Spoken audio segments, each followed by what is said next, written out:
Welcome back to The Breakfast. It's time for our second hot topic, and we want to talk about water poverty. What do you know about water poverty in Nigeria today? We're addressing that this morning. According to WaterAid, more than 60 million people in Nigeria do not have access to basic clean water supply. And according to UNICEF, 2/3 of the country's population lack access to potable water. We're talking 133 million persons. Well, I've been joined by Onyedikachi Erete, a tech entrepreneur, data analyst, and the visionary behind Rector Cares Foundation, dedicated to providing clean and safe water to rural areas in Nigeria. Good morning to you, Onyedikachi Erete. Good morning. Thanks for having me. Glad to have you join us. Well, the Minister of Water Resources, Suleiman Adamu, stated recently that access to clean drinking water had improved from 3.7% in 2016 to 13% in 2021, meaning that 21 million Nigerians have access to water free from chemical and fissile elements. He said its dams produce 11.2 billion cubic meters of water for irrigation, 900 million cubic meters for water supply, and 18 billion hydro generation. However, the UNICEF reports proves the glaring inadequacy of these numbers, right? Yes. Talk to us about how big an issue water poverty is in Nigeria today. Okay, thanks for having me once again. Water poverty is a big issue. When we talk about water poverty, we talk about poverty means lack. So water poverty refers to the lack of access to clean water sources for basic human needs such as drinking, sanitation, and hygiene. It is a critical issue in many communities in Nigeria, and according to UNICEF, there are 26 million children who don't have access to clean water in Nigeria. And according to WaterAid and World Health Organization, there are over 60 million Nigerians who lack access to drinking water and proper sanitation facilities. It is a big issue because water is life, clean water is a human right, and it is a very vital catalyst for the progress and prosperity of any community in Nigeria. So while we are addressing water poverty in Nigeria, we need to understand that many communities in Nigeria don't have access to clean water. When we talk about water poverty, we're not talking about the big cities like Port Harcourt, Lagos, and Abuja, and Kano. Most of those cities, they have access to clean and safe water, although some don't have, especially like in Lagos, in the island like Lekki. Some still don't have access to clean water. But by the way, water poverty is a big issue, and we need to find ways to address this issue as soon as possible. As a tech entrepreneur, how is tech being deployed to solve this problem? There are many ways you could solve water poverty through tech.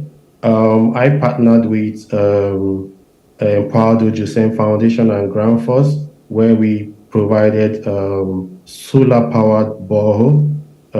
Actually, I started this whole initiative in 2020 during the pandemic, where I partnered with Doyin Ogunye, and we provided over 5,000 indigenes in Lambasa community, Etiosa local government area in Lagos during the lockdown, and we won an award with Union Bank Rice Challenge, which encouraged us to do more. And we invested the money they gave us into the tech of providing water, which is the solar-powered borehole. And since then, with the help of Power Joseph Foundation and Ground Force and their technology as well, we have provided solar-powered borehole in Ochichangugo community, Ikeju local government area, Imo State, and Obofia community, Ozit and Bende local government area, and county. And we have one we are about to kickstart next week.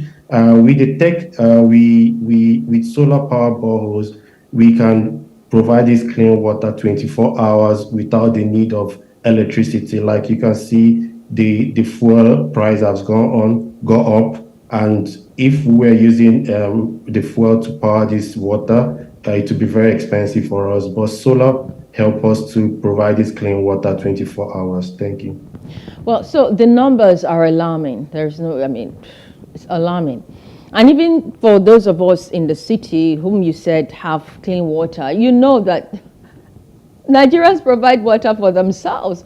When we were Exactly. younger, I don't know how young you are, how old you are, but when I was younger, growing up in secondary school, I went to a public secondary school. And I remember during our break time, we just go to the tap, turn it on, drink clean water. But it's not the case today. Um, is your agency partnering with government, or is government partnering with your agency or any agency that you know in seeking an end to water poverty in this country? Like you said, I also experienced a fair share of experience where we get clean water from our homes without providing it by ourselves. But right now, most of the problem is the maintenance culture. We have a very bad maintenance culture, and that's why most people are providing their own clean water by themselves by drilling boreholes in their homes or anywhere they need it. But is a big issue because many organizations don't, and the government and everybody needs to come together to encourage and eradicate water poverty. I've not really partnered with any government agency. I've only partnered with Power to Joseph Foundation and Ground Force, and also Medic Initiative. We've used our technology to provide solar powered borehole. The last one we did in Imo State, where we provided a solar power borehole. We connected underground pipes to the healthcare center. We don't have water availability, and also to the school. We don't have water availability through underground pipes, and they receive water 24 hours. And we encourage organizations in Nigeria to come together to eradicate this water poverty because it is a big issue. I've been to different communities where they don't have clean water and they go to streams to fetch this water. And I believe that when with all hands on deck, we can eradicate water poverty in Nigeria.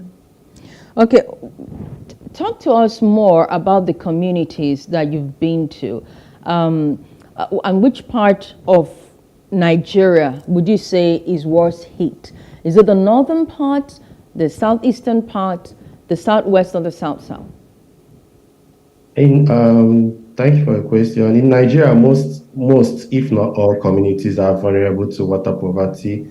These communities often lack proper infrastructure resources, and if they have one, there's the maintenance culture is really a big thing because once they build the water infrastructure for them, without a good maintenance culture and sustainability, the water projects will go down. And all these issues lead to they are very vulnerable to waterborne diseases such as cholera, diarrhea, and other health issues. I won't say there's a particular place in Nigeria, whether it's the north, south, west, that have this more than others. But with our statistics, most of these communities in the north, south, west all have these issues of water poverty. And we all need to come together, the stakeholders, organizations who have to implement this in their corporate social responsibility to find a way to end water poverty in Nigeria.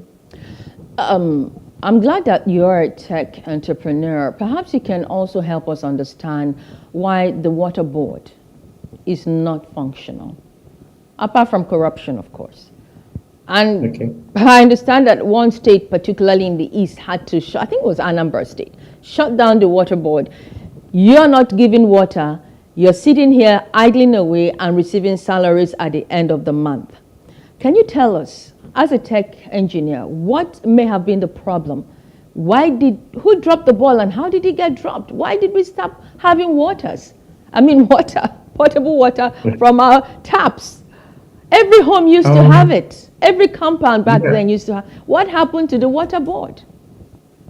I believe they need to grow with the technology, especially the maintenance culture, and they need to improve in the technology, especially the distribution of these waters. As I believe that with their new technologies, like with my partners, Groundforce, we have advanced technologies which can help this water board to the next level. Secondly, the government needs to also improve and invest in wastewater treatment. There are other ways we can provide this clean water to individuals, wastewater treatment, and advanced water purification. We most of this water we use in our homes, we can also recycle these waters and use them again. And I believe this water board, everybody needs to come together and also should showcase new technologies to them. And currently, as I'm talking to you, I have a state who have an issue of flooding that affected their water board, and they contacted Rector Cares Foundation to see how we can get back the water board functional, and we are on it at the moment. And I believe that other states can also contact us or contact any professionals out there who can get this back together, because people who don't have money to provide what boreholes for themselves, they depend on these government bodies to provide water. And if they can't provide water, they have to go to homes who have boreholes, or they have to go to the stream to fetch water, which is very bad. Well, the Minister of Water Resources, Suleiman Adamu, I just gave you his quote there, which is said to be different from the figure released by UNICEF, being totally not reconciling. What does that say? What kind of picture does that paint about the future of clean water, available water in this country, if the minister is not seeming to have an accurate picture of the situation on ground? I believe with his data, he has made his own inquiries on how the water have been distributed, and also trying to counter the data of the World Health Organization. It's possible that more people now get clean water from his data, but we still need to look at the communities, the rural areas.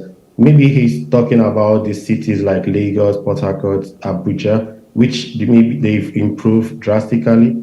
But if he can also lend hand into the rural areas and undeserved communities, I believe the numbers will increase as well. So if we're taking our data maybe next year about people who have access to clean water, we also need to look into rural areas and communities who have and undeserved communities who this issue affects more than the people in the city.